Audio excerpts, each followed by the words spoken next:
Okay, so he tries to divorce the moral order from intellectual inquiry. By the way, a lot of times when I read papers on the apology, a lot of modern students, their first reaction to Socrates is that Socrates shouldn't have been put to death because he shouldn't be seen as such a bad guy for going against tradition or for going against society. And that's actually not fully true as an assessment of Socrates, because if you think about it, Callicles and the Sophists are also going against society. And also, if you think about it, Socrates was very much a friend of Joe and Jane Sixpack. Right? He was a friend of the peasants. And he was a friend of your kind of typical Athenian farmer. He thought these people were okay. Why? So I think it's actually a modern Kabbalistic interpretation of Socrates that leads us to think that he was just put to death because he went against what people thought or what they held. Where that falls short is that it's the Sophists, actually, who led the charge in putting Socrates to death. The Sophists were not traditionalists. The Sophists were people who were relativists, cultural relativists or conventionalists or whatever you want to call them. In other words, modern academic philosophers were closer to the Sophists than you or I. So Socrates was put to death because why? He was basically saying to the Sophists, the true standard of behavior is the good or the true. It's not what your passions suggest to you.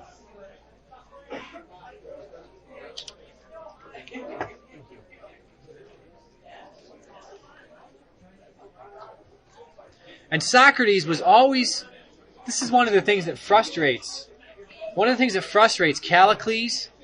things that frustrates all of the Sophists, is that Socrates is always bringing the dialogue back to ordinary examples.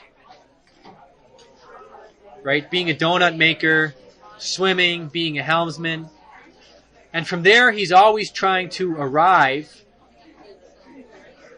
at higher examples, more philosophical examples. One of the things that he's arguing here at 513 against Callicles is that what Callicles, in each soul, if the intellect is governing in the soul, then the intellect will be motivated by doing what is good, what is true, and what is noble. When the intellect is no longer concerned about doing what is good, true, and noble, it will start to be flattered by the passion. It will let the person be flattered by the passions. The more noble a soul is, the more noble it will care for its body, but it will also subjugate its body to its soul. And then furthermore, it will direct its soul and body together towards the divine. So, our intention should be, Socrates says, to make citizens as good as possible. Not to make people capable of making money, or lording it over others, or just acquiring comfort or pleasure. The only way that people will truly be happy is if we make efforts, first and foremost, to make their bodies happy, and then subject their bodies to their souls. So the reason I brought up the good to great companies, which I don't think I've even said yet, is that, but it kind of brings a little bit of a closure to this discussion we've been having, is that, pardon? Nothing. Is that, It's coming back. no, is that all these companies that went from mediocre to great, they in the important moments, they were not governed first and foremost by making money. In other words, money making was not their first and foremost standard of behavior. In the end, yes, they did make money, but that was not their first concern. And in fact, many of them, in the short term, would lose money. So, for example, Walgreens versus drugstore.com, between 1990 and 1993, drugstore.com brought in a lot more money. Why? Because all the investors were pouring their money into drugstore.com. Walgreens implemented a plan, and over maybe 3 or 4 years, the plan eventually took effect. That's another chapter in this book is called the Flywheel. How a lot of these companies that became great, they can't identify any one moment when they became great, because for them, it was just like turning a flywheel. And turning a flywheel is very hard, but if you keep doing it, eventually it turns itself. And a lot of times in the build-up to becoming great, all they remember, all the people of the companies that became great, they just remember difficulties. They just remember the day-to-day drudgery, or not drudgery, but just doing their jobs. And eventually, though, the thing took off.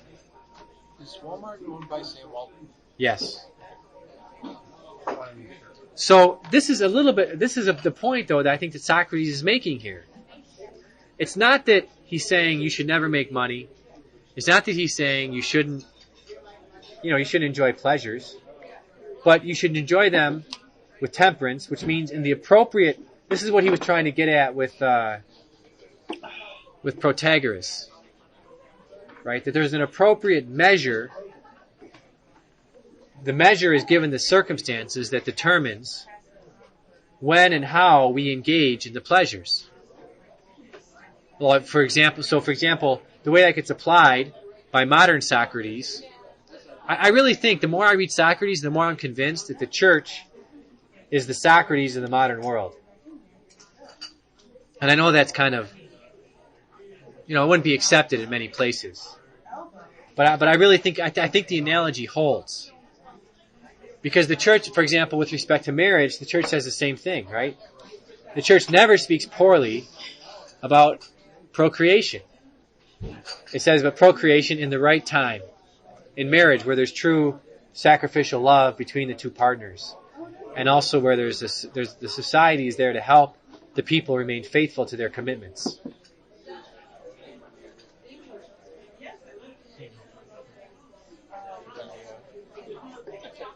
And so Socrates says at 5. So have I gotten there?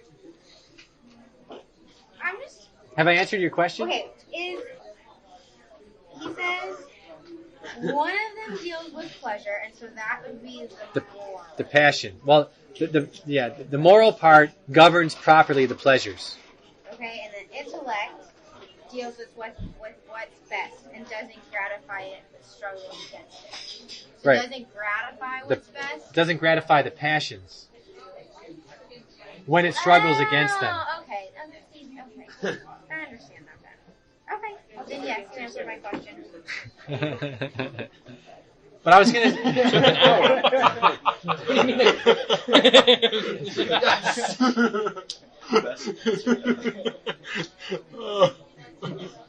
1 hour? 3 minutes. 3 seconds. I have another 1 question hour you is can more answer, fun.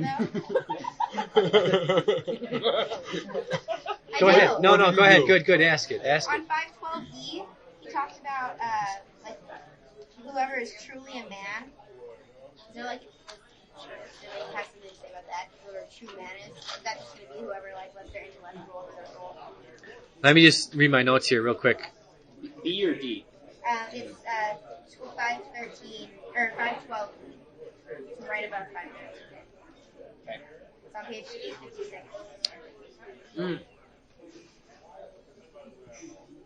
Okay, so... You should not be attached to life. How do you not be attached? Does that mean, you should be attached to what society holds up against you? Right. What he's saying here, if you go back to 511, here's my hour-long answer for your simple question, then we'll answer the question at the end. Yes. Okay, so at 511, he's saying a soul is mutilated and corrupt. Once a soul becomes a power-seeking soul, it becomes mutilated and corrupt. And Socrates says anybody in the city that thinks this way is corrupt. Why? Because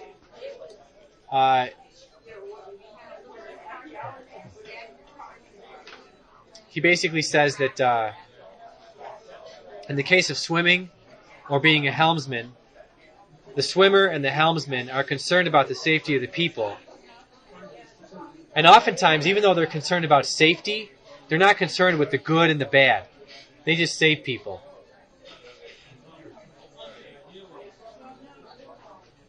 How could saving someone be concerned with the bad? In other words, saving someone is not concerned with the good or the bad, is what he's saying. In their mind. Like when the helmsman saves the ship, he wants to save the ship and everything on it. He's not concerned about whether the people on the ship are good or bad. And he considers it a tragedy if he loses anybody, whether they're good or bad. Well, because the whole action is a whole be considered a good though? Oh yeah, no, that's the point. Okay. The point is, I think ultimately, that the helmsman is doing something good by preserving life. And Socrates is not denying that that's a good thing to do. He's saying it is good. It is good that the helmsman of the ship seeks to preserve the life of everybody on the ship. What if like last year we talked about if something's good, it has to have like good intention, good something, good something else. Yes. So what if like object, intention, circumstances, What if yes. the circumstances end up being bad, like he stays a ship full of pirates and they come and attack you? Well, I think what he would say is that those, Seriously? yeah, no, it's a good point. It's a good point. The pirates attacking is a no. The pirates attacking is a separate set of, it's a separate object and a separate set of circumstances from the helmsman doing his job of saving the ship. But can't duty like be? I think what Socrates is saying is that, I think let me just say one thing, and then we'll go back to it. So, I think the ultimate point he's making is that there's something in addition, that's safety or saving people's lives is not good enough for considering whether a society is good or bad. Later on, another modern philosopher that picks up on Callicles is a guy named Thomas Hobbes. Right? And Thomas Hobbes is one of the fathers of modern political philosophy, of rationalistic political philosophy. And Hobbes basically says the only thing that governs human behavior is fear of death. And so we should set up the Leviathan, and the Leviathan is concerned about people's safety. That's all the Leviathan, that's all the state really cares about, is safety. And it does this how? It threatens to kill anybody that threatens the safety of the state. That's the basic way it works. What, did he believe that people were born that people were like born evil? As like man was necessarily Yeah, evil? yeah, yeah. That's Does he know Hobbes. that such a thing as like suicide exists? Yeah, he has difficulty arguing against it. Or how about euthanasia? Didn't, as far as we know, he didn't really consider it as a problem. Though all of his disciples are pro-euthanasia. Okay.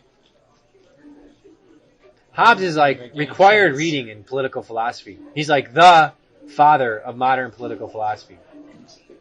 If you don't read him, then you're nothing. You lose your rankings. Did you read him? I had to, yeah.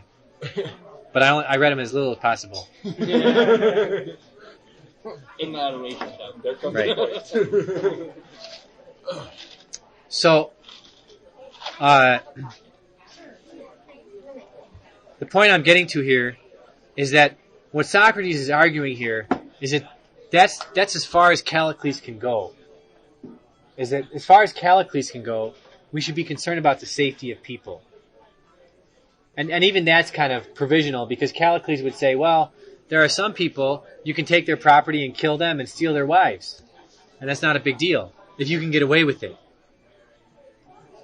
Right? So Callicles is, what Socrates is ultimately saying is that to be a true man, your sole concern should not be just living, but it should be that you live well. So in an ideal world, what you're saying is right. In an ideal world, the helmsman would be concerned not just about whether he saves his people or not, but it would be he would be concerned about whether he was saving good people, right? And whether the people were living well that he saved. And he would feel remorse. He might still save them, but he would feel remorse if he saved bad people. He would feel shame for saving bad people. And what Socrates wants to say is that what he's driving at in this throughout this whole dialogue is that Callicles wants to say that there's opposition between nature and law. Nature is understood as instinct. Nature is understood as what Nietzsche understands nature to be, instinct. It's just instinct. And we should build a society where every man can follow his instincts, where every man can trust his feelings. Just like Luke Skywalker. Isn't that what Obi-Wan says to Luke Skywalker? Luke, trust your feelings. Is Star Wars a Nietzschean movie? It is. Yeah. Well, How is that? it sends mixed messages. I think I'd give it that much well. credit. I Because mean, it says trust your feelings, but then it's The more I'm around, the more I think Pascal is right on these things. If you're indifferent or mixed, you're set up to be in the advantage of the bad people, true. of the unjust. That's what Ayn Rand says. That's one of the And that's why I got in trouble. I got in trouble one year for that. really. Yeah, I gave a series of lectures on Pascal in a class, and I was lecturing on these points of how if you're indifferent, you're actually siding with the unjust. And the vast majority of modern political philosophers, John Rawls, please don't repeat this. I don't want to get in trouble again. At least until you get out of college, you know. But the vast majority of modern political philosophers, Hobbes, Locke, Rousseau, Immanuel Kant, John Rawls, these are the foundations of modern American Anglo-Saxon legal theory and politics, political philosophy. They all want to start, and they all want to work us into what John Rawls would call the original position. The original position is that status in which you're indifferent to all of the things you particularly find valuable in life. Your religion, your family, your neighborhood, your city, your values, your everything. That's all. You're indifferent to that. So I gave a series of lectures one time using Pascal to show that actually people who are indifferent are by default going to end up siding with the unjust. Because the unjust can always manipulate the indifferent to come over to their side. Because the unjust can always make the just appear to be bad. And in our day and age, for example, if we're in a group and somebody says, "Oh, I'm offended by that comment," even if that comment is true and good, then the person who makes the comment, "I'm offended by that comment," they win the debate. Right? That's the rules of modern debate. The person who is offended wins the debate. The first person offended wins. remember that. So, Hi, I'm offended by that.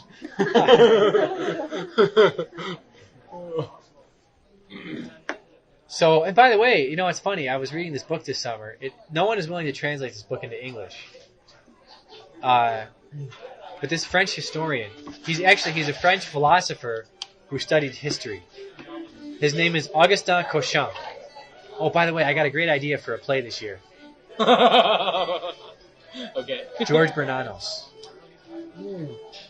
He wrote a great play about the French Revolution. How's it? George Bernanos. Bernanos? Yeah, Bernanos. Okay. Wait, is that the name of the playwright or the name of the That's the play? playwright. Jeff, I'll- is there I'll look anything you into it. don't know about the French Revolution? There's a lot I don't know. The best thing that could happen to the research of the French Revolution would be like a bomb destroying a terrorist destroying the French National Library, because that would eliminate a lot of the evidence we have about the French Revolution, and that would actually help us to think about the French Revolution and not just what color socks this revolutionary wore during the third year of the revolution. The worst part is he's not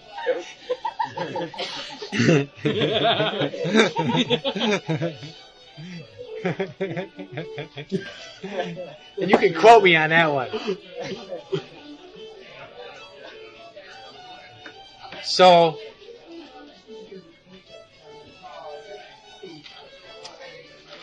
what he's driving at here is that what Socrates is driving at is that Callicles misunderstands nature and he misunderstands law. He misunderstands nature because nature is not, simply speaking, instinct. Nature is instinct that is subjected to reason.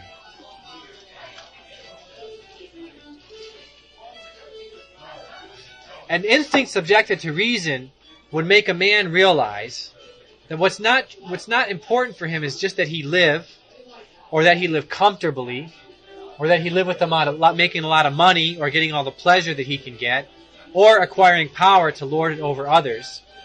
But nature, for man to actually flourish according to nature alone, he should subject passion to reason. And the way man does this is through law. What ultimately is law?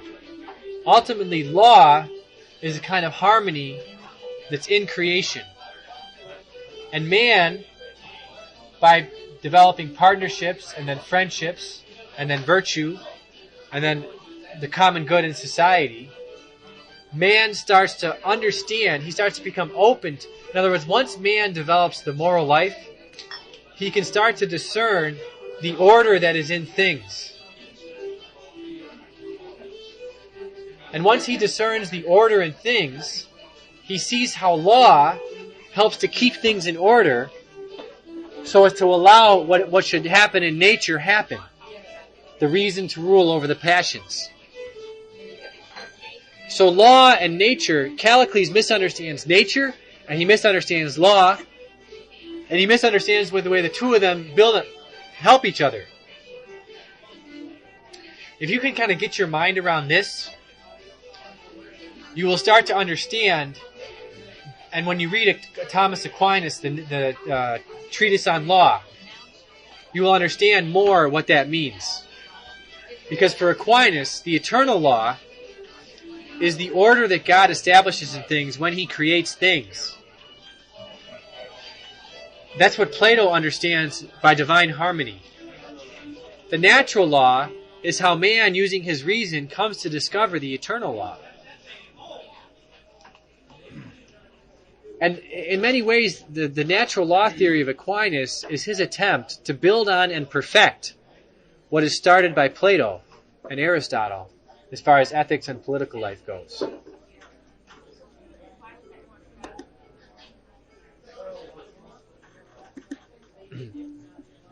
So, to answer your question, kind of now in the 3-second answer, man should be concerned about,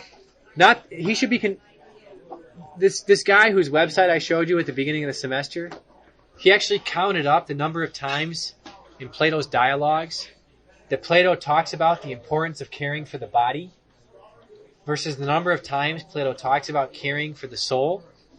He actually mentions the importance of caring for the body more than he mentions the importance of caring for the soul. Why is that? Much more? Yeah, significantly more. But why is that? Because the two are related, right? We tend to make this charge against Plato that, he's just concerned about the soul. Why is that? Because we, in our education, our prejudice that we're taught by our culture, by our society, is that the spiritual realm and the material realm are two separate things. This is Cartesian dualism. This is Cartesian. Wankerism. I mean dualism, sorry. I'm sorry. Oops. You need to embrace the stupid voice for so sort of. Oopsie daisy. Right, Andrew? He's an oopsie. La Blanche? They're reading him right now. He's the great disciple of Descartes. Yeah, I can tell by his first sentence. Yeah. He's the example of the kind of philosopher that just bought Descartes hook, line, and sinker without reflecting at all on what the consequences might be. So,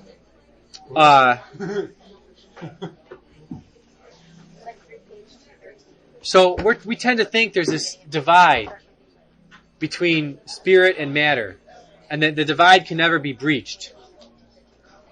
Whereas for Socrates and for Plato, everything you do physically affects your soul, right? So how you care for your body is a sign of how you're caring for your soul. The greatest, again, to refer to the church, I'm not trying to lord it over people here. I'm not trying to shove religion down your throat. But I had someone chew me out for that once. Did this someone guy. put that This guy comes up to me. on ND Today? He might have. And it might be this guy. But this guy one time, I gave a lecture I was bending out of my way to be a nice guy. Right? And I took my class down to the lake. And down at the lake, I gave a lecture on how Galileo's science was bad science. Do you and Mary and David get along? Me and Mary and David? I've never met him. So I wouldn't know. Steer clear. If you start saying to him, actually this is how I get persecuted, right? If you start saying to him what you're learning in my class, he'll come after me. Oh, you know what though? When I was trying to tell him that I deserved a better grade on my test, which I did awful on, I asked him if he thought that any of Descartes' dreams, like what's the poetry in the dictionary, played a part in what stuff down. He's like, oh yeah, and he got all excited that I knew about it, and he was like, oh, when did you guys talk about this? I was like, oh, I'm talking about it in my philosophy class I meant too, with like direct readings, and I told him your name. He's like, oh.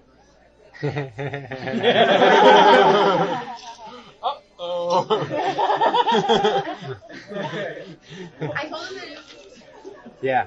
I didn't say that he thought about it. No, that's fine. That's fine. Brought That's up good. that I knew about it. That's good. No, I'm glad. That's good. Good strategy. Yeah. That's excellent. Because what they did in the other class is they went to the professor and they said, Professor Langan says this, Professor Langan says that, Professor Langan says this other thing. And then this guy started coming after me to get me fired. Which? Not this guy, another guy. Which? I don't want to say names. Initials? Can we play Hangman?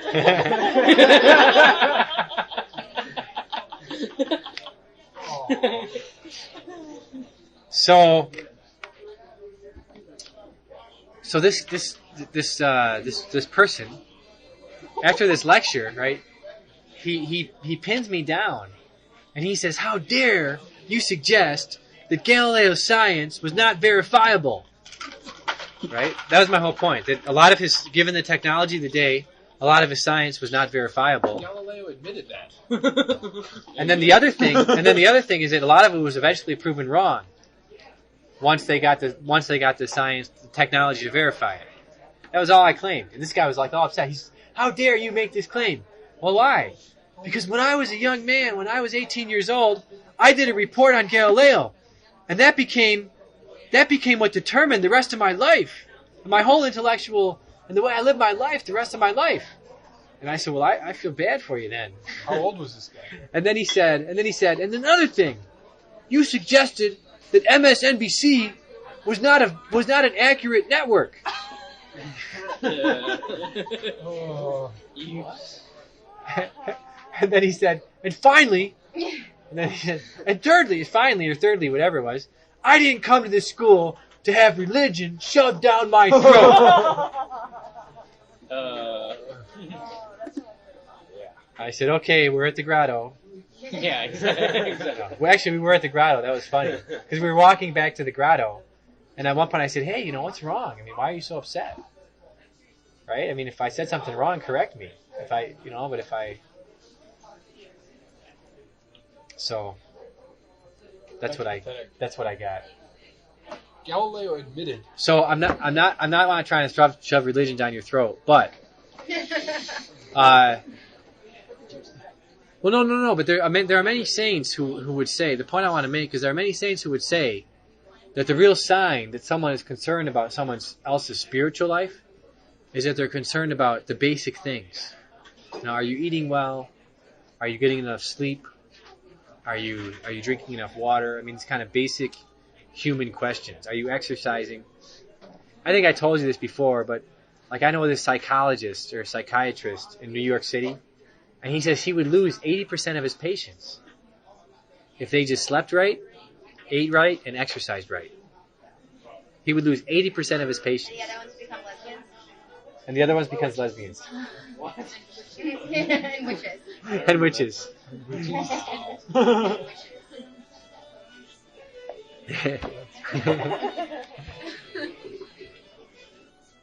I only remember the random parts. Right, yeah, I know.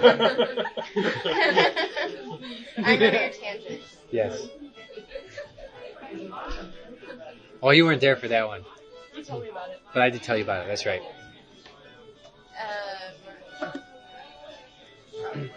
So, the real man will not just try to live a long life. It's not that he will neglect his life. It's just like these companies. The real companies that want to survive will not try to just make money in the short run. They will try to actually think through, how does my company actually flourish? The real man will not try to just live. He will try to flourish. That's, I think, the point of 512. We're just now coming back. Yeah, that only took us 24 minutes. That's a good point. Just coming around. Good to great. By the way, Callicles, there's a part where Callicles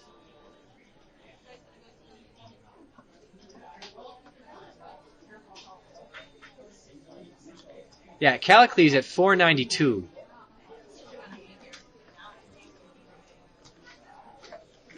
Well, basically beginning at 490. Callicles from 490 to let's say 493 or so. Callicles gives a great. I'm sure this is a passage that Nietzsche meditated on it and tried to live throughout his life. He gives a great kind of statement of modern philosophy.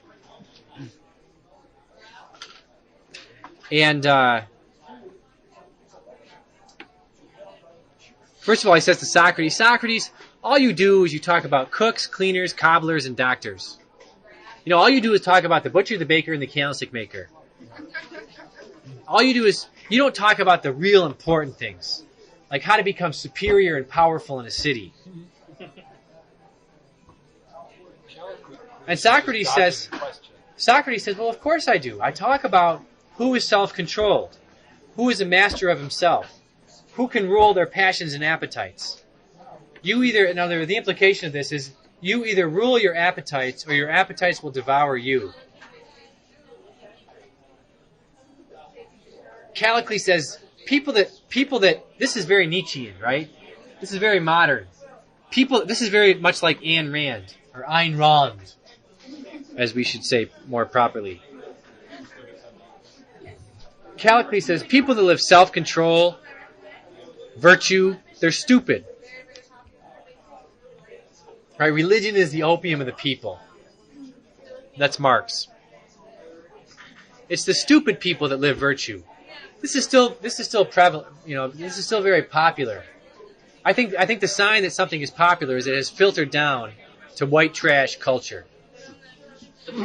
It's true. In white trash culture, I hate to use this language, but when my sister is with her white trash friends, they all say that she's talking like a crazy you-know-what. I mean, in other words, they use expletives to explain to her how crazy she is. And one of the dangers of this, by the way, I think one of the dangers of when it seeps down to this culture is that people who could be virtuous and live real lives of self-sacrifice and generosity, they oftentimes settle for being mediocre. Because they can always say, well, at least I'm not like those Nietzscheans, right? And that's one of the dangers of our time, is that the people who are quote-unquote good end up being mediocre, lukewarm. Because they can always look to the Nietzscheans and say, well, at least I'm not like them. And what ends up happening is that people who have that mentality, they oftentimes end up being indifferent towards the noble, the true, and the good. And of course, indifference always leads you to side with the unjust. That's how Voltaire figured he would take over universities. That first he would try to get one atheist into the universities. And then, once he got an atheist in, they could blackmail all the serious people out. Then they would let in all the compromisers. Right? The people who were willing to say, well, I'm Catholic, but I'm willing to compromise on this, that, and the other thing. Voltaire said, in that condition, we could control everybody. And within 50 years, we'll have a revolution in France. Voltaire was fascinating on this point, right? Because Voltaire, following Callicles, he said, all we have to do to get a revolution going, for example, is we have to get people, in the one way we destroy the church is we get people who are considering special vocations in the church, we get them to delay it 3 or 4 years. Because by the time they delay it 3 or 4 years, they will be attached, living comfortable lives, or they will do something to make themselves think that they can't live a life of generosity and commitment. And so he says we don't have to convince bad people to do bad things. All we have to do is convince good people to delay making important decisions, and then we'll win. And he was wildly successful in France, because France in 1789 had 130,000 priests. They had a population of 26 million. We have, in the United States right now, we have about 60 million Catholics. And we have about, maybe, I think they say between 30 and 40,000 priests. It's hard to know because some of them are illegal. They're here with the illegal immigrants, Vietnamese and Mexicans. And we had about 20,000 priests who adopted Nietzschean ideology in the 60s and 70s, and they left the priesthood in this country. Some of them are still priests. Some of them are still priests, right? No, so my point is that this Nietzschean mentality, it's very much part of our culture. It's very much part even of our religious culture for those who are religious. So that I think is a big danger to living truly virtuous lives. Would be my point. And by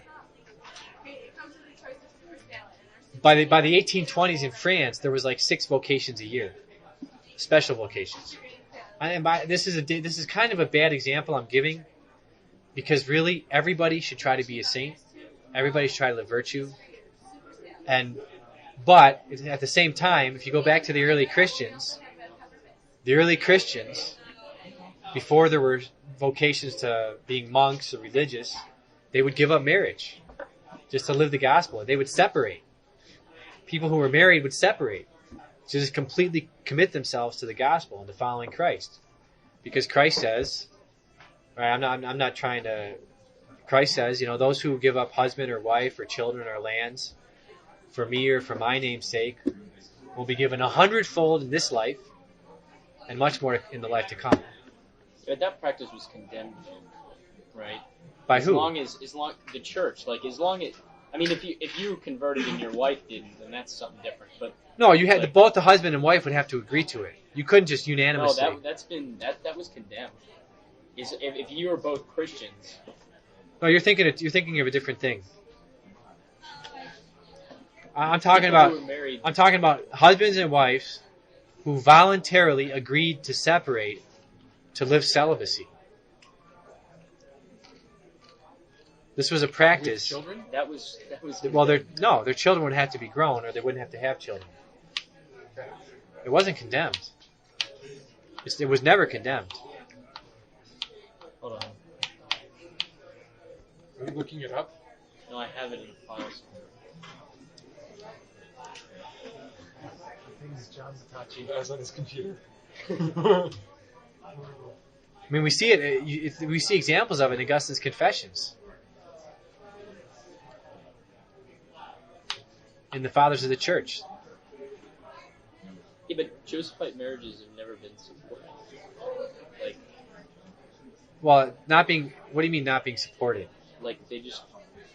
Jacques Maritain and his wife lived like that in the 20th century, and they were never condemned. I can't find it particularly. Is it like but I after know they have kids they live celibacy, or just in marriage you have itself? to consummate the marriage. Like you can't just. But even after the marriage is consummated, you can agree to separate and go live the lives of celibate people. I don't know about that. No, I'm not saying it's a regular practice and we should all do it. I'm just saying it's permitted. I mean, the ideal is that people just don't get married in the first place, and they live apostolic celibacy. That's the ideal. And that's what do you think a virgin martyr is? A virgin martyr was someone, Paul says that. right? A virgin martyr was a 12-year-old girl, usually, who would basically say, "I'm not married, Mom." Saint Cecilia or Saint Agnes, they would basically say, "Mom and Dad, I'm not getting married. I'm only going to give myself to Christ, and I'm going to follow Christ in that way." And Mom and Dad would say, "Oh yeah? Well, what if we get you raped? What will you do then?" And they would say, "I'm still not going to get married, and I'll try to convert the guy that you send to rape me." "Well, what if we threaten to kill you?" I'm still not going to get married." "Okay, we're going to kill you." "Okay, kill me." And so they became a martyr, right? That's the virgin martyrs. And that's why Dante puts those who say they're going to do that and then back down, not in the highest levels of heaven. Right. In heaven, but not the highest levels. Right. But the point is that my only point is not, I'm not saying that we should marry and then separate. My only point is that celibacy and chastity, well, first of all, celibacy was honored by the first Christians independently of the priesthood or of the religious, because that was seen as a way of living a kind of intimacy with Christ, independently of any sacraments. In other words, there's a moral teaching here, and it's based on what Christ Himself said, because it's Christ Himself that said Christ Himself gives the promise of the hundredfold somehow. And then the teaching of St. Paul, how it's not bad to get married. That's the difference between better and best, or more and better, or something. I don't know how you're exactly describe it. If you're not married, Well, we if you're can't. married, But that's stay the point. Yeah, that's what he says. That's the if you're point. married, stay married. If you're not, Right. But that's the point. The church is not Kantian. We don't apply the categorical comparative to these questions. No one got married. Well, no, but we're not Kantian, right? It wouldn't last. We're not saying the church never says that everybody should not get married. The church says that there should be a lot of people who don't get married, and then everybody else gets married. I don't remember what priest it was, but some priest on campus said that wasn't a reflection of them trying to kill the church, but they just didn't expect it to last long. I think that's false. The reason I think that's false is because that doesn't conform with what Christ Himself said.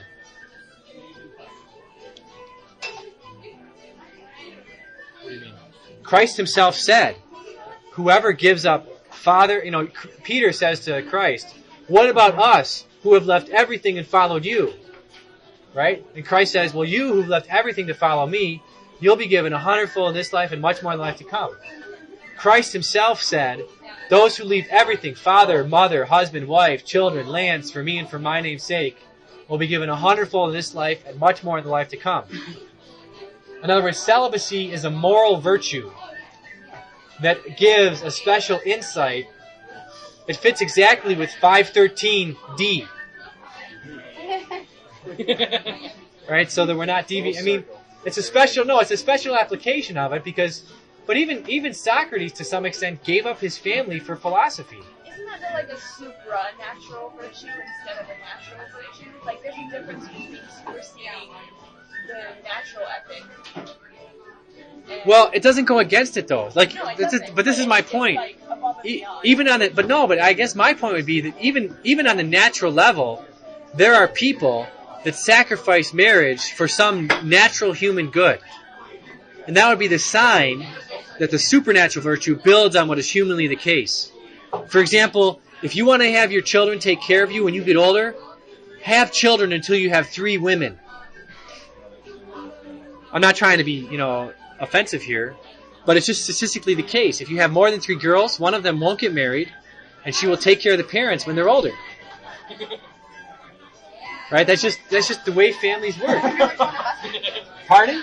I wonder which one of me and my sisters are going to But that's just the way big families work. Another thing is if you don't want to worry about Social Security, have more than 4 kids. Right? Very simply. Oh, no, that's being selfish. But no, on another level, if you don't want to worry about Social Security, have more than 4 kids. It's almost guaranteed if you have more than 4 kids, someone will take care of you. Or combined, they'll take care of you. If you have less than 4, it's not likely to happen. Make sure you have a big bank account and put a lot of money in it. I mean, this is just sociology, but this conforms. I guess my point here is that there's a lot of things. There are a lot of people that just for human motives. There used to be a tradition at Notre Dame of the bachelor dons. There were these guys who lived in the dorms, who were laymen, who lived in the dorms till they were 80 years old, and they were just part of student life. I mean, they didn't become priests or monks or nuns or anything like that. Brothers, no, they didn't become brothers either. Right? And this is the reason this is important from a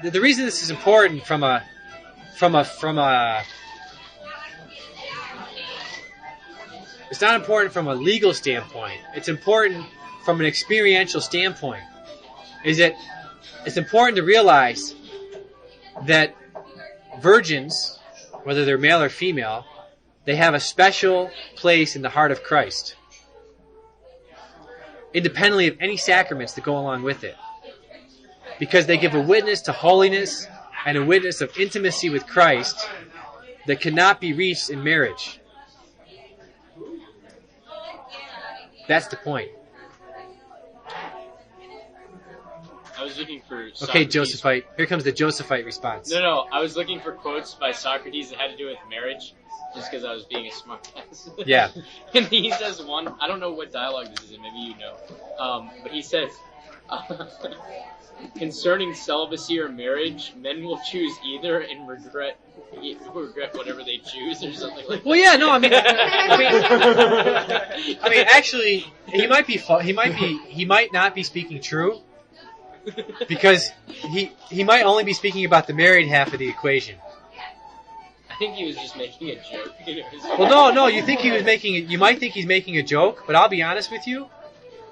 I committed to living celibacy when I was a freshman in college. And at the time, my dad and my brothers all looked at me like I was a complete freaking lunatic. And actually, a Nietzschean priest, who has now been defrocked for good reason, he approached my mother, and he told my mother that what I was doing was bizarre and inhuman, and she should kidnap me and have me deprogrammed for committing to living celibacy. And that was 1989. That was back in the 20th century, when people were barbarians in the way they thought about things. But now we've progressed and we've advanced. Now we're progressive. And now every time I go home, I get cornered by my dad and all my brothers, and I have to convince them that marriage is a good thing. Right? Because they corner me in the kitchen, and they basically say, "Man, you chose the right way. You're the lucky one. Your life is awesome." What? This is what you hear them saying. This is what they tell. No, they tell me this directly. Whereas in 1989, they were telling me, "You're a freaking lunatic," and they weren't using freaking. Right? "You're a lunatic. You're crazy." They would turn white, talking to me about these things.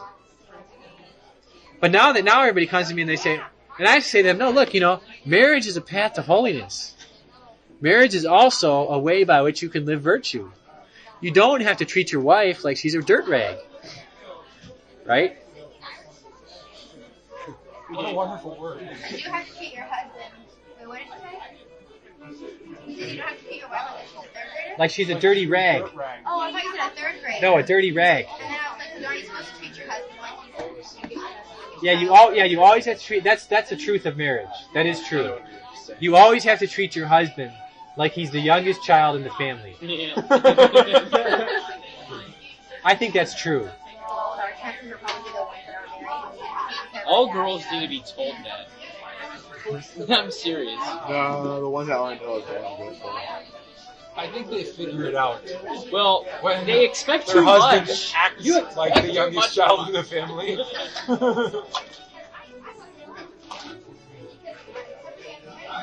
If you have to ask what's wrong, then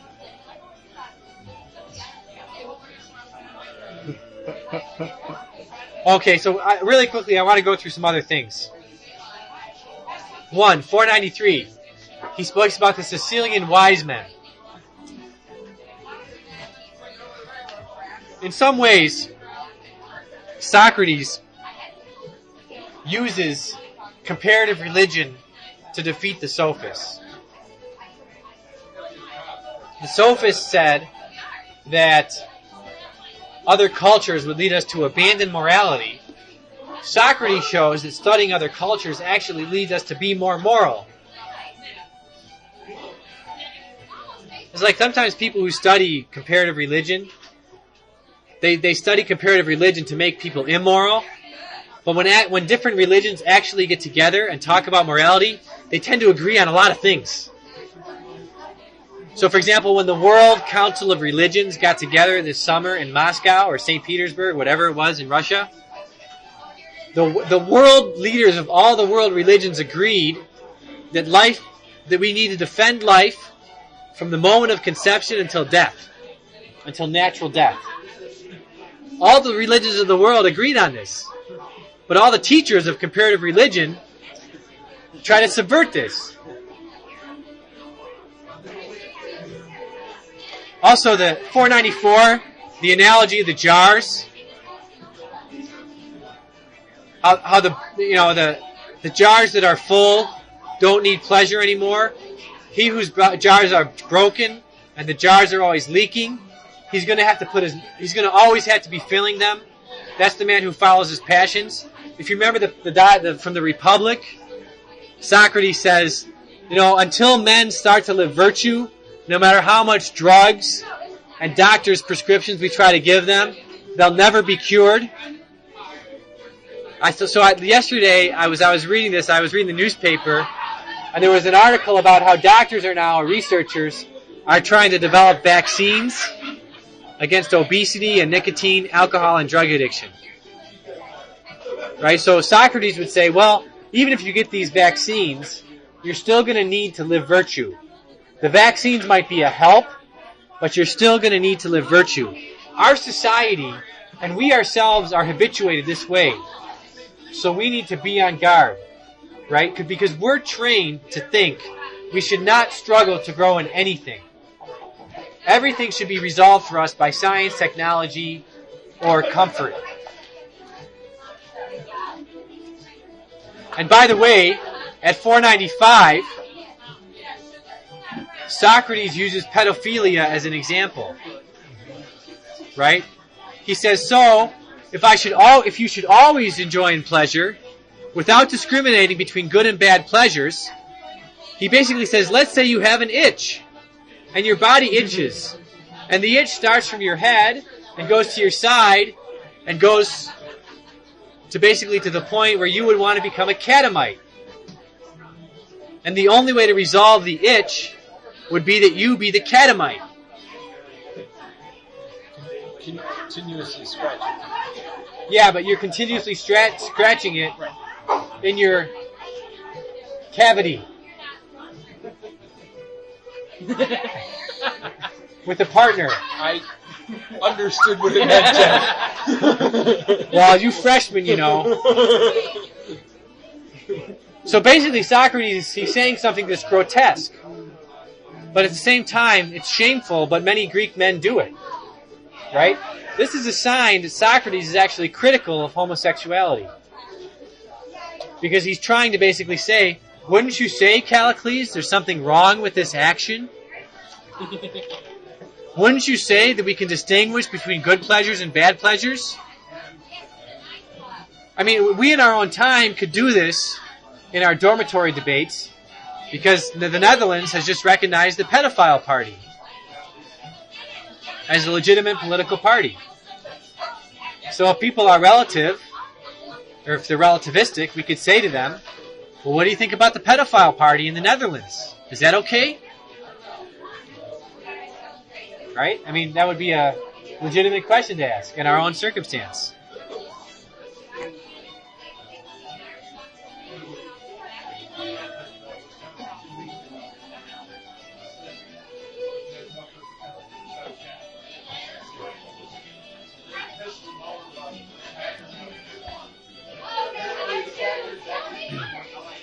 By 518, Socrates is basically saying to Callicles that even the great leaders of Athens were not so great. The great leaders of Athens were not so great. Why? Because they basically made Athens great by feeding her appetite. Right? They made Athens great by basically saying, we're a great society if we consume a lot. We're a great society if we become wealthy, so we can basically consume a lot. So Callicles praises the leaders of old because basically they turned Athens into an empire. At 518, I was kind of thinking that I know people who have met Clinton, and independently of his politics, they basically said that Clinton was a master of gaining hold of people's emotions. And actually, I was talking with a person who was a huge Clinton fan over the weekend. And she said to me, you know, the two people in the 20th century that might have been the best at winning people's emotions were Clinton and Hitler. I mean, not to make comparisons between their political agendas, though that could be done. We're not interested in that in this discussion. In this discussion, what we're concerned about is the fact that they both had a great capacity to grab people by their emotions. And to basically, the way Socrates is trying to criticize Callicles is you can't judge a leader simply by his capacity to appeal to the passions of the people and fulfill their passions. Because why? If the leaders simply fulfill the passions of the people, then the city over time will lose its sense of justice, and the citizens over time will lose self-control. As the Sallust and Tacitus, they recognize this. This is how the Roman Empire grew. As the passions of the Romans grew, they became more and more insatiable.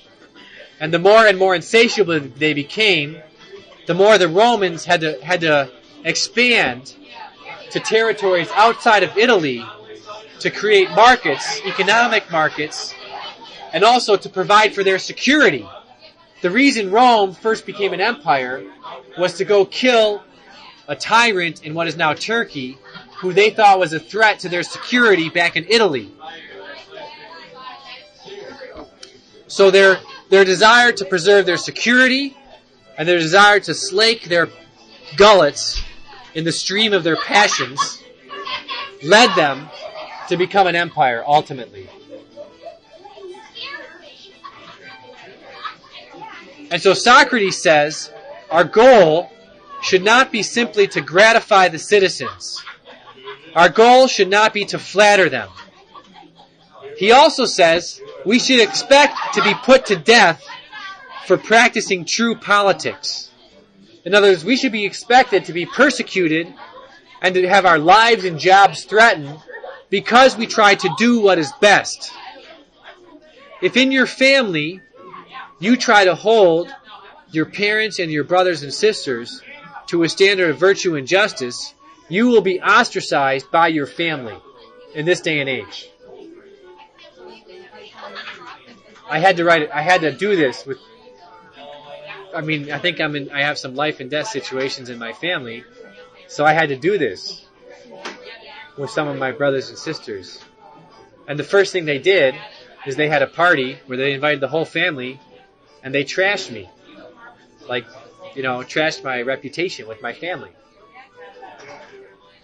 Now, 2 years later, they're running to me, saying, tell me what to do, because you seem to be the only one that knows. Right? Oftentimes, to choose to live virtue will cost you your reputation. To actually try to hold other people to that standard will cost you your reputation and could cost you your life. Socrates says, when I go on trial, it'll be like a doctor versus a donut maker going before 5-year-old children. Right? The donut maker will say, eat donuts, and you'll be happy. And the doctor will be saying, subject yourselves to discipline, and don't eat too much, and don't eat all that candy that your parents are going to give you, and then you'll be healthy, right? Well, no 5-year-old is going to like the doctor. Well, Socrates is saying the same thing about living virtue, right? Nobody likes to be told, or nobody likes to be given the indications that they need in order to live virtue. And Socrates ends the Gorgias suggesting that perhaps, he's not sure about this, but perhaps the only thing that keeps us on the trail or living the way of life of virtue is our knowledge of death and punishment. When we die, and he's drawing again on the Sicilians. The Sicilians have always had a great love of death and a great respect for the dead. In fact, if you ever go to Sicily, I recommend. It's kind of bizarre for our cultural standards, but if we're willing to be open to and experience other cultures, then we can really appreciate and not be judgmental about other cultures. Then we might be able to really appreciate what happens in Sicily. In Sicily, they have this thing called the Caverns of the Dead. And when I was in Sicily, in Palermo a couple years ago, we went one afternoon to the Caverns of the Dead. And we took a 3-hour walk through the Caverns of the Dead. And what is it? The Sicilians, when they die, right, they try to get buried in the Caverns of the Dead. And what they do is, imagine like bunk beds, 16 levels high, underground. And then, when the people die, they embalm their bodies and they exhume them somehow. And then they dress them in the most fashionable clothes of the day. And then they put them in these bunk beds, underground. And then the families have picnics. They, like on Sunday, they go for picnics in the Caverns of the Dead. And they'll go and have a picnic next to their ancestors. Right? And so they have a great respect for the dead in Sicily. In fact, one of the big feast day where they give children gifts to the presents is November 2nd. The day of All Souls Day. And that's where the dead come, and the dead give gifts to the children. So this was still going on. This is an example of a cultural tradition that the church, when Sicily became Christian, it never quite got rid of this cultural tradition because there's nothing in it that opposes the teaching of the church. Even though the church doesn't require other cultures to do this. So the church is multicultural. The church is the most multicultural institution in the world. It is. If you think about it. Because it can truly respect what's good in every culture. It only asks that the culture purifies itself of those elements that are sinful. And that's why even with the Enlightenment, and even with modern Nietzschean culture, the church will say to it, whatever in it that's not sinful we'll accept, but we cannot accept whatever's sinful in it. And that's the big problem with Nietzschean culture, is that much of it is based on purposefully sinning. So it's problematic.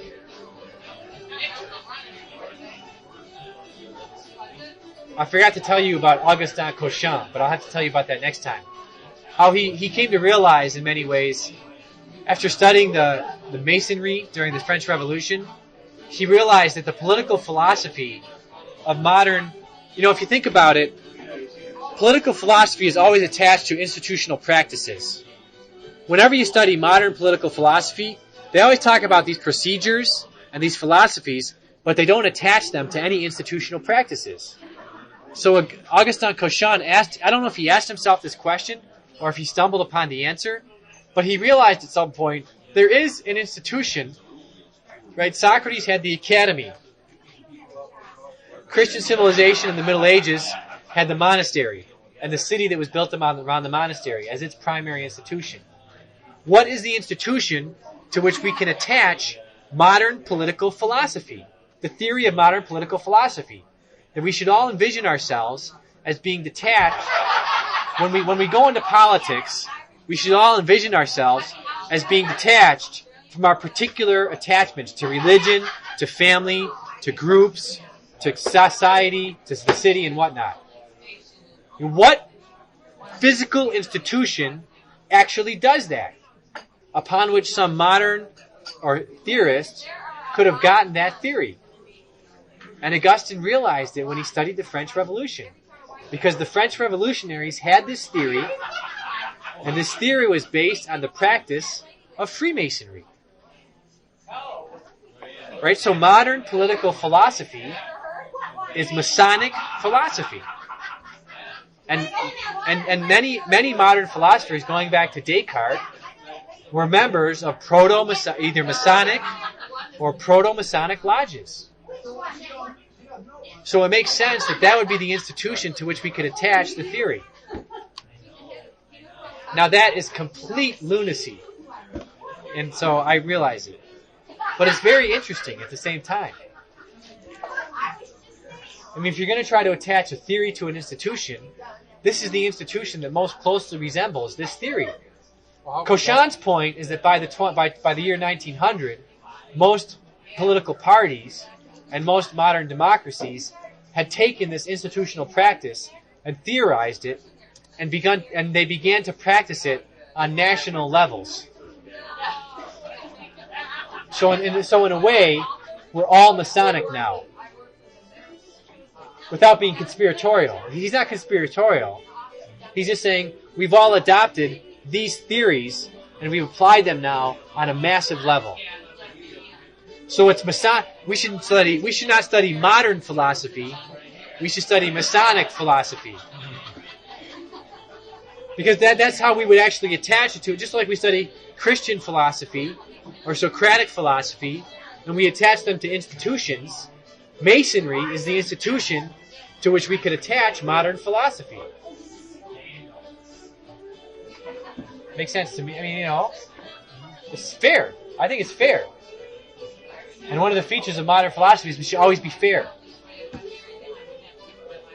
So, in the end, death and judgment for Socrates are part of justice. The fault of Prometheus, he hints at one of the faults of Prometheus at 532. One of the faults of Prometheus is that he tried to put a stop. He tried to help us know when we would die. So that if we know when we die, we could condition our lives better. That's one of his faults. So Socrates says, we shouldn't try to know when we're going to die. We should just try to know how we can live a good life. Why? As soon as we try to know when we're going to die, we're going to start living more by appearances rather than by what is true and what is just. We're going to try to put appearances onto judgment. It's best that we never know when we're going to die. Why? That way, when we're judged, we can be confident that our souls will be stripped naked. And God will just look at our souls. At 524, he says, death is the separation of the soul from the body.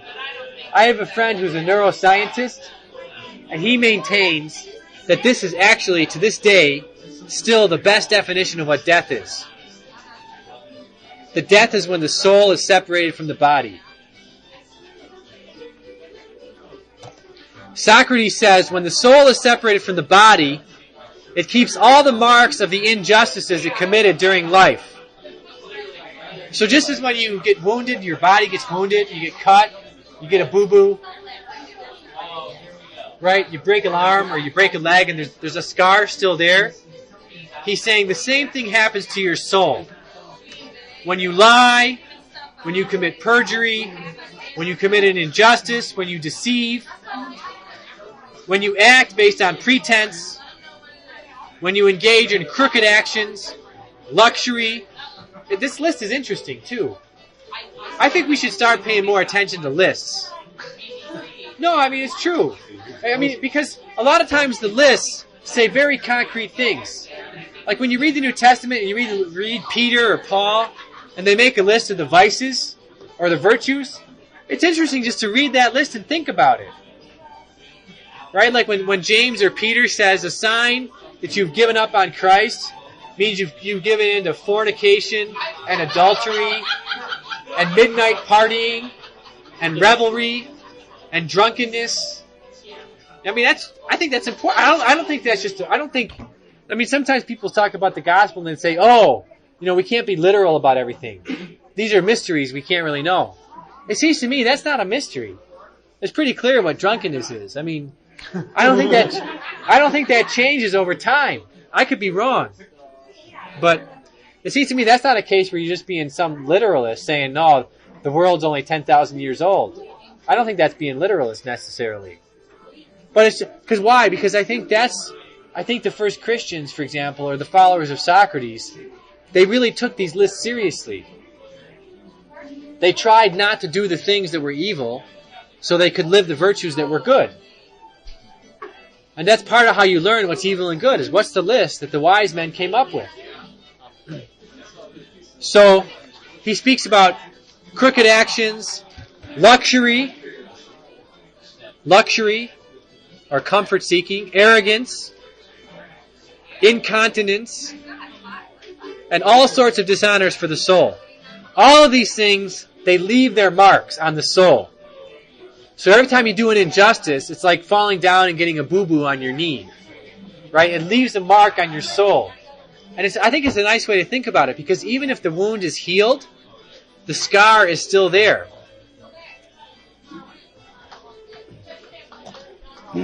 Socrates says, remember what I said about corruption? Corruption is when you do what is unjust and you don't realize it as unjust. He says, those who are truly corrupt, they do not learn from their suffering or punishment. Right? They do what is unjust, and no suffering or punishment leads them to do what is good. There's a passage in the letter of St. Peter where he says, he basically says, everybody suffers. Everybody's going to suffer. Pathos, mathos, baby. Right? To learn, you've got to suffer. Well, everyone's going to suffer. When I met Alicio in Ecuador, he said he was 78 years old. He converted when he was 70. And he said, look, I danced and drank until I was 70 years old on the beach. That's what you can do in Ecuador, in Cojimies. Right? He said, when I was 70 years old, I finally got baptized last year when I was 75. And what I've realized is that God teaches all of us, little by little, how to love Him. And there's a profound truth in that statement. Because what's he saying? He's saying, look, there's two ways you can learn. And this is Socratic now. This is not the gospel. There's two ways you can learn. You can either accept wisdom and the truth now and try to conform your life to it, or you can learn the truth and what is good in the hard school of experience. And people who defy what is true and good when they're young, and they set off on a wild life, they learn in the hard school of experience. People who set off when they're young to learn the truth and to conform their lives to the truth, they still live disciplined and in order, and they still go through difficulties, but they're much happier in the end, and really they become free much sooner. Next point is that what Peter says in his letter, which I think it's important to remember this. Remember what I'm about to tell you. Peter says in his letter, it's not important that we suffer. What's important is that we suffer for doing good. Because I've heard many times in my life, people who I thought were respectable people, but who made very bad decisions that hurt souls. And when they were criticized for their decisions, they said, look, everybody gets criticized. Everybody has to suffer. Everybody has anybody who's a leader is gonna be criticized by the Joe and Jane six-pack out there. Right? Well, don't be deceived by someone who makes a bad decision and says that. That's not true. It's true that everybody who's a leader will get criticized. But what ultimately matters, are you being criticized for doing what is good and what is true? Right? There's a sociologist at San Diego, and her name is Anne Hendershot. I think that's her name, Anne Hendershot. She wrote a book called Deviancy. No, and actually, every once in a while, there's a sociologist that writes a good book. I mean, it's 1 out of 10, but and her book is fascinating. I think it's very Platonic, actually. She says in her book, every culture has 10 to 50% deviants. The question is whether the deviants are truly the people that are criminals or whether it's the good people. In a just society, the laws will support what is good and true to keep the criminals as the deviants. In an unjust society, the deviants become the majority, and they use the law to keep the good people as the deviants.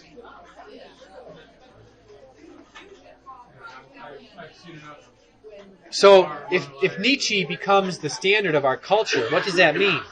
That means that law and coercion will be used to keep good people in the status of deviancy.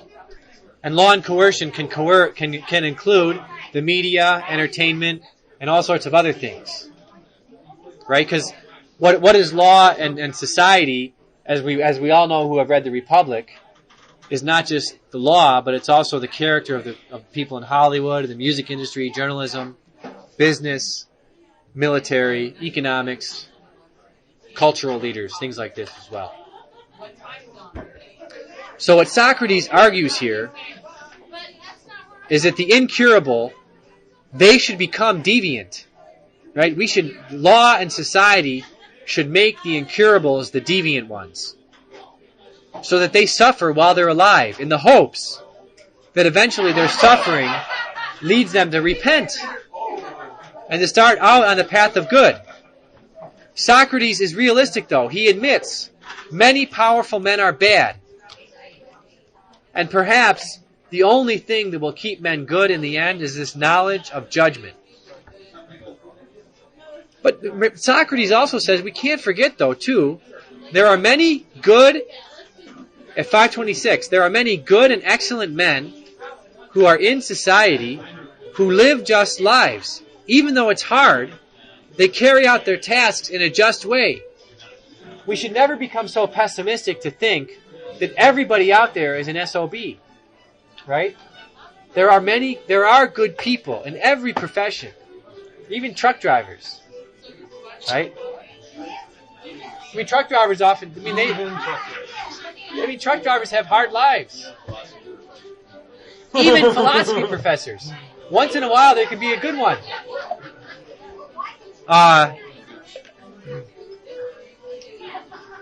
So Socrates says he's convinced by these accounts. He doesn't believe that it's just for old ladies. He says, you might think they're old wives' tales, but I really think that they're truer and better, Callicles, than anything you have to offer.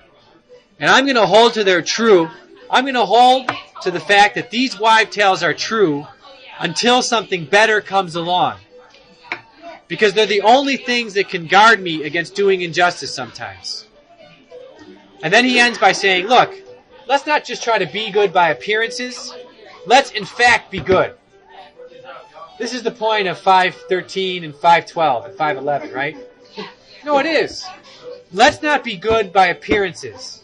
Let's not be the drunkard or the businessman or all the characters in The Little Prince, the drunkard, the businessman, the king, Geographer. the adults, the geographers, let's not live by appearances. Let's try to truly be good, both in our private lives and in our public lives. Right? We shouldn't say, on the one hand, in my private life, I'm a good guy, and I'm not for abortion. But in my public life, I'm a real tyrant, and I think we should kill babies. Right? There's something incongruous about that. If I think something is unjust in my private life, I should think it's unjust also in my public life. Socrates says if someone is bad in this life, he should be punished. Why? We have to hope that his punishment leads him to repent. We should not flatter bad people. The most shameful thing would be to be vicious or untrained in virtue, but to think that you are somebody. Right? The most shameful thing would be to be a vicious man and to think, I could have been somebody. I could have been somebody. Well, I know I'm playing on the view. Could be a contender. And then Socrates Well, no, ends. because wouldn't that be right? It could be right. It depends on the guy. To think It depends on the guy in that man case. and to think I could have been somebody would be Right. correct. Yeah. Yeah, you're right. Last point is that Socrates says this is how far off our education is, right? That we don't, in other words, I could say the same thing about modern education. There's nothing I can do as a professor to help you grow in virtue.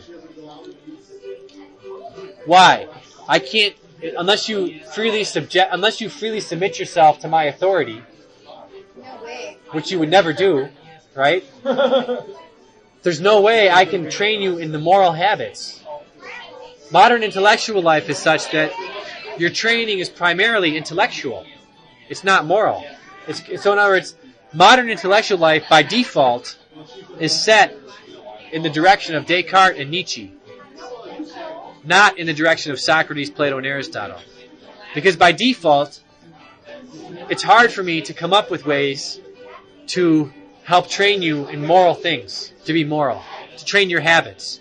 All I can do is I can give quizzes on Friday, right? You're awful. That could be a way of training you in your moral habits. I could say to you stuff like, you should turn your radio off for an hour a day or something like that. Right? That could be a way of training you in your moral habits. But there's no way I could ever enforce that. The law eventually could try to do things to train people in moral habits, and sometimes it fails, sometimes it succeeds. So when a guy gets a DUI who's an alcoholic, the law can force him to go to Alcoholics Anonymous, but it can't make him recover. Right? It can only do limited things. And I think Socrates recognizes that. Law ultimately, and in some sense it might be appropriate, law ultimately is limited in helping people grow in virtue because why? Ultimately, to grow in virtue, you have to choose to want to grow in virtue. That would be kind of the ultimate point. And I'm very sorry I kept you over 19 minutes. But I'm not that sorry. Still make it to mass. That's true.